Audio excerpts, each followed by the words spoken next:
자, 결국 국회 정상화. 오늘 오후까지 기다려봤는데 오늘도 물 건너갔습니다. 교섭단체 3당이 손을 잡고 국회 정상화 합의안을 만들어냈습니다. 그런데 한국당이 이 막판에 추인을 거부를 했습니다. 나경원 원내대표의 이야기를 먼저 확인해 보시죠. 오늘 오후의 일이었습니다. 이 합의문에 대해서 의원님들께서는 조금 더 분명한 합의가 있어야 된다라는 의사 표시가 있었습니다. 그래서 이 부분에 대해서 저희 당에서는 추인이 어렵다는 말씀을 드리겠습니다. 그래서 저희 당의 입장은 어제 말씀드린 그 입장대로 진행이 될 거라는 말씀을 드립니다. 그럼 부결됐다는 거죠, 합의안이? 네, 그렇습니다. 자, 삼척항까지 나갔던 나경원 원내대표를 기다렸다가 오늘 오후 3시에 국회 정상화 합의를 시도를 했던 겁니다. 근데 결국 무산이 됐어요. 네. 그런데 여당에서는 경제 원탁 회의를 수용하고 원탁 토론회를 수용하고 그리고 또 야당에서는 추경 처리를 합의를 한 것까지는 거의 완성이 돼서 이 정도면은 거의 국회 정상화 합의한 거 아니야? 라는 생각이었는데 아니네요. 막판에 왜 틀어진 거예요? 일단 이제 이게 오늘 합의가 그 패스트트랙이 제일 큰 문제였지 않습니까? 네. 그 패스트트랙 관련해서 어떻게 이제 문안이 정리가 됐냐면 패스트트랙 법안을 합의 정신에 따라 처리한다. 네. 이렇게 돼 있어요. 그다음에 이제 재추경부터 실시한다는 것들. 그다음에 이제 5.18 민주화 진상규 특별법을 처리한다는 거. 이렇게 이제 합의 사항이 돼 있거든요. 네. 근데 지금 이렇게 합의를 했는데 지금 자유한국당 의총에 가서 뭐가 문제가 되냐면 이 패스트트랙 법안을 합의 정신에 따라 처리한다는 것을 합의 정신에 따라 처리하면 이게 예를 들어서 합의 처리를 해야지. 네. 그냥 처리한다라고만 이야기를 하면 그냥 나머지 당들이 처리할 수 있는 거 아니냐. 네. 이런 이제 의문을 제기를 한 거예요. 네. 즉 합의 정신에 따라서 합의 처리한다. 이렇게 문구를 명확하게 넣어야지만이 그러니까 패스트트랙 자체가 처리가 안 되는 것인데 국민들이 지금 이 예. 합의한 걸 보면 여당 지금 현재 여야 자유한국당과 나머지 당들이 그냥 처리할 수도 있는 그런 가능성을 열어뒀다는 거. 이게 이제 표면적인 이유고 저는 표면적인 밑에 있는 이유는 뭐냐면 지난번에 이제 검찰 고발이 됐지 않습니까? 의원들이 네, 상당수가 이제 패스트트랙 처리 과정에서 동물국회 때요. 예, 국회법 따라서 지금 고발이 됐거든요. 네. 이 문제에 대한 확실한 어떤 여당의 좀 보증이 없는 그거 겁니다. 아직도 해결 안 된 겁니까? 지금 그때 이제 왜냐하면 지금 화해하고 뭐 그냥 흐지부지 되는 그거는 거잖아요. 그 한다고 되는 게 아닙니다. 이미 그래요? 그거는 고발되면 수사를 해야 되고 이거는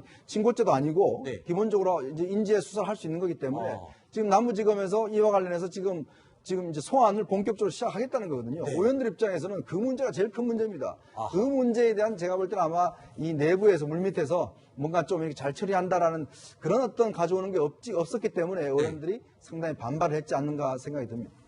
자, 이해찬 민주당 대표는요, 이번 국회 파행으로 큰 깨달음을 얻었다라면서 자평을 하기도 했습니다. 먼저 들어보시죠.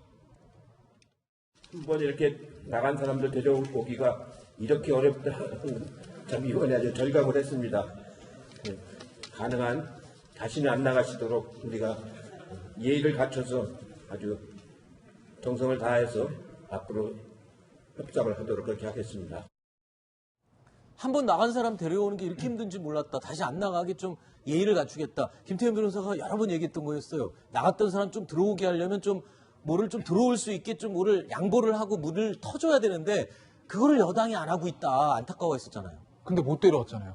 그렇죠. 결국엔 그러니까 저 얘기가, 저 이해찬 대표 저 얘기가 합의하고 나서 네. 자유한국당 의총하기 전 얘기인 거예요. 그렇죠, 지금. 그렇죠. 그죠? 그러니까 이해찬 대표 입장에서도 좀 나간 사람 데려오기 어렵다는 걸 절감할 때 이렇게 얘기를 한 건데, 톤을 낮춘 건데, 네. 아마 지금 무산 의총에서 부결됐잖아요. 네. 못 들어오는 거잖아요. 그럼 지금 만약에 이해찬 대표한테 마이크 갖다 대고 다시 말씀해 보시면 저희가 할까요?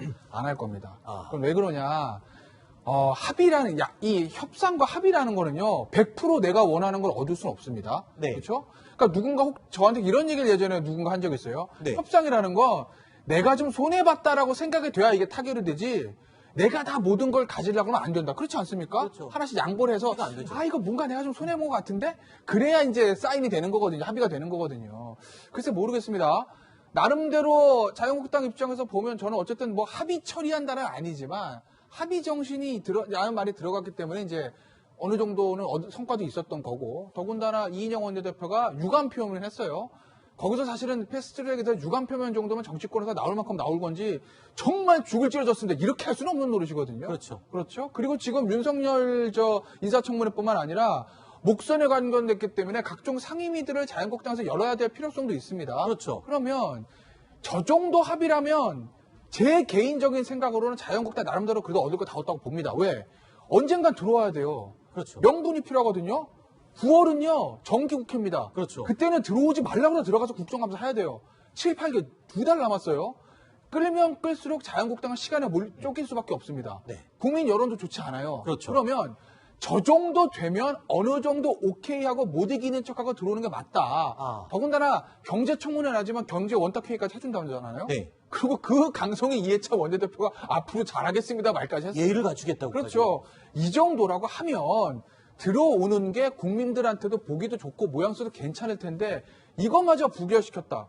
그러면은 여권의 생리상 여기서 한 톤 더 양보할까요?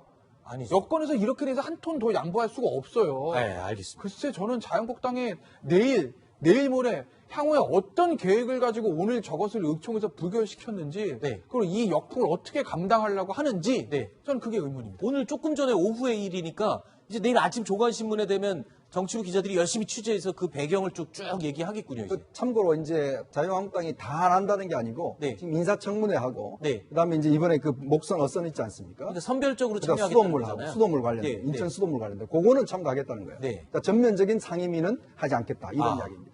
자, 사실 그런데 한국당의 목표는 따로 있었습니다. 바로 윤석열 검찰총장 후보자의 청문회입니다. 한국당은 북한 귀순 선박, 붉은 수돗물 문제, 그리고 윤석열 검찰총장 후보자 청문회를 선별적으로 참여하겠다라는 이야기를 했던 거죠. 무거운 책임감을 느낍니다. 여러분들 많이 좀 도와주시길 부탁드리고 여러 가지 잘 준비를 하겠습니다. 또 오늘 제가 좀 말씀드릴 적은 아닌 것 같고 차차 지켜보십시오.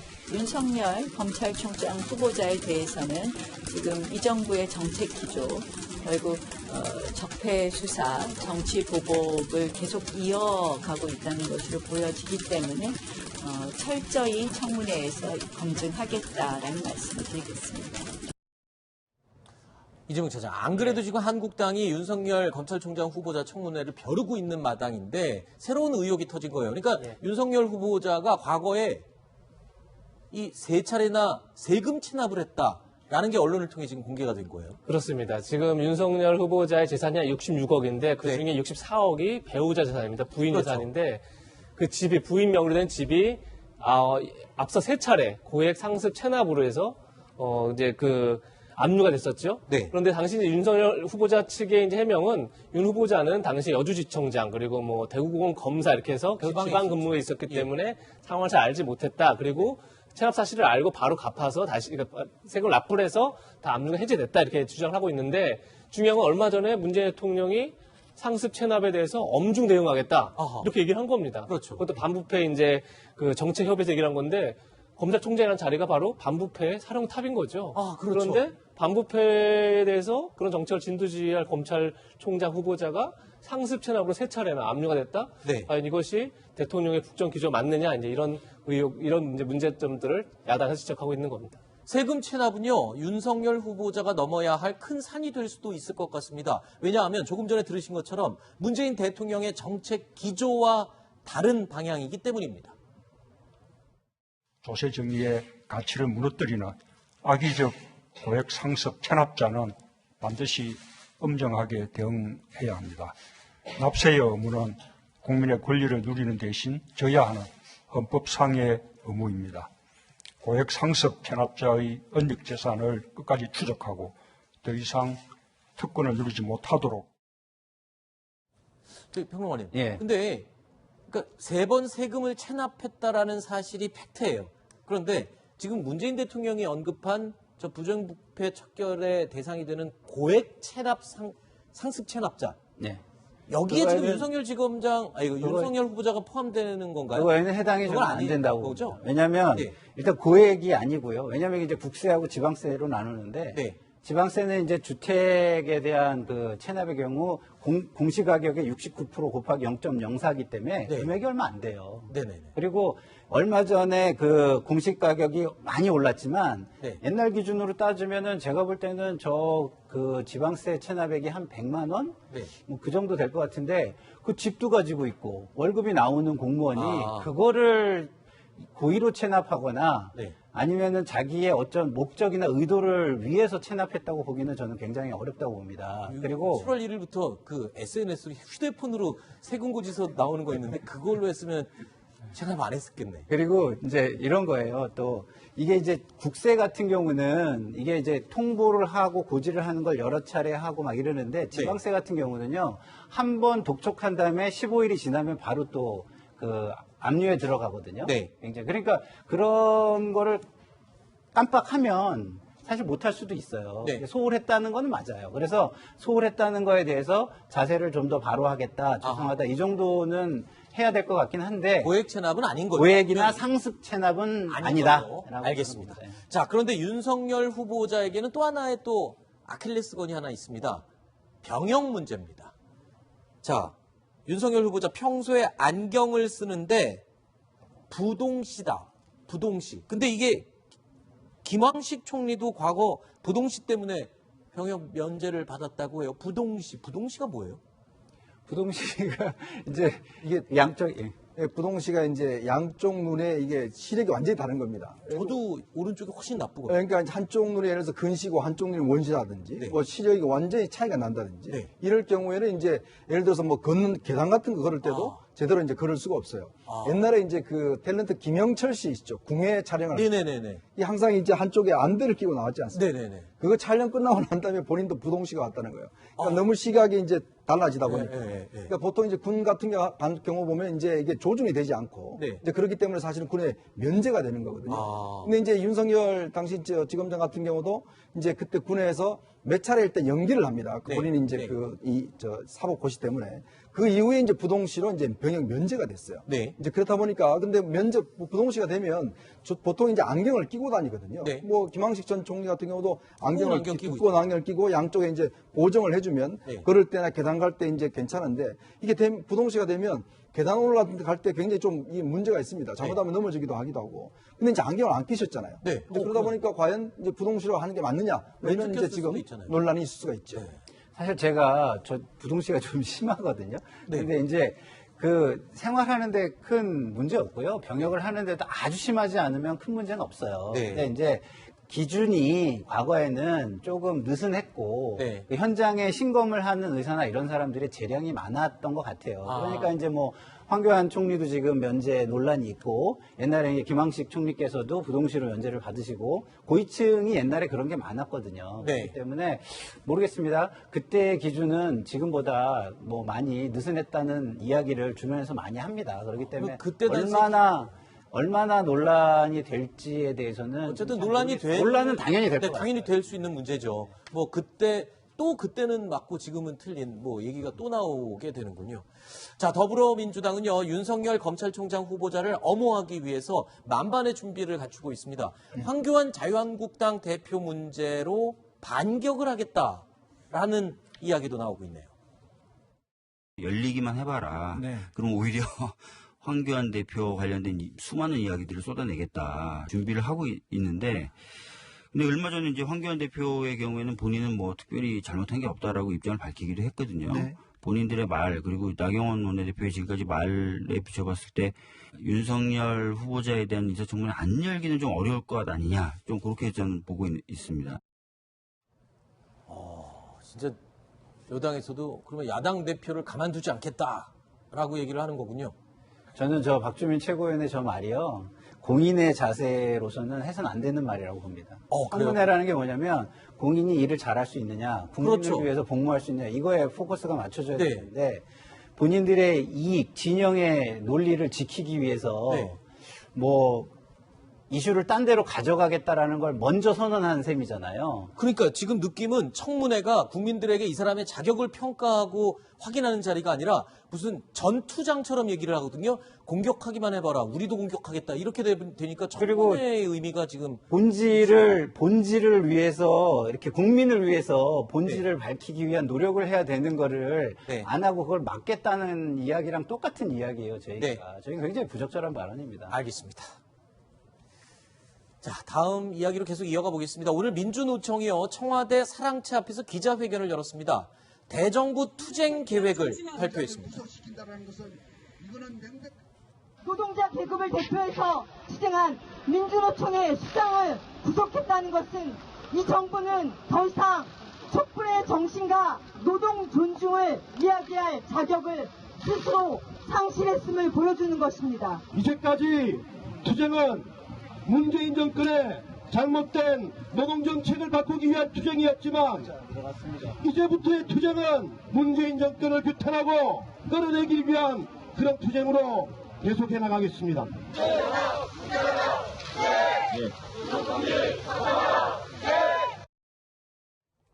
아무래도 민노총 김명환 위원장 구속이 아직 가장 컸던 것 같은데, 민노총이라고 그러면 지금 문재인 대통령이 당선되도록 힘을 보탰던 대표적인 그런 직능단체 아닙니까? 그런데 지금 구호를 보니까 문재인을 규탄한다, 뭐 이렇게까지 외치네요. 2년 조금 넘어서 만에 민노총 입에서 문재인 정권을 끌어내리겠다.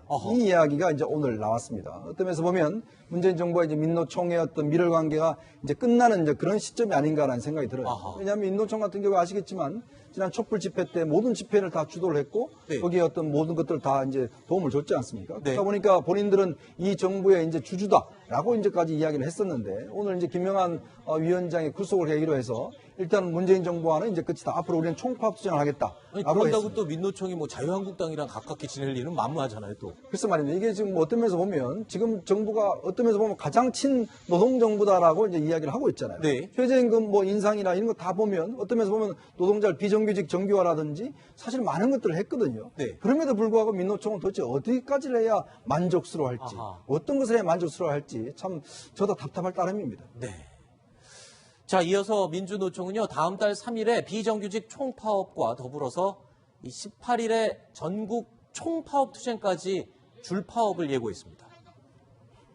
6월 25일 전국 동시다발로 시작되는 결의대회로 시작해서 대표자 회의, 7월 3일, 4일, 5일 비정규 총파업대회, 그리고 7월 18일 총파업대회 등 우리의 요구가 받아들이기까지 우리 민주노총은 가열찬 투쟁을 해나갈 것을 다시 한번 확약드립니다. 자, 이 구속에 대해서 노조위원장 구속에 대해서 어떤 입장도 청와대가 안 밝히다가 결국 오후에 대변인 통해서 발표를 했어요. 뭐 굉장히 제가 볼 때는 민노총 입장에서는 저게 굉장히 부드럽지만 그 날카로울 수 있는 이야기라고 저는 생각해요. 무척 안타깝다라는 것은 국정을 운영해가는 입장에서 같이 잘 해야 되니까 뭐라고 얘기하기 어렵지만, 사회적 합의나 이런 걸 생각해야 되니까.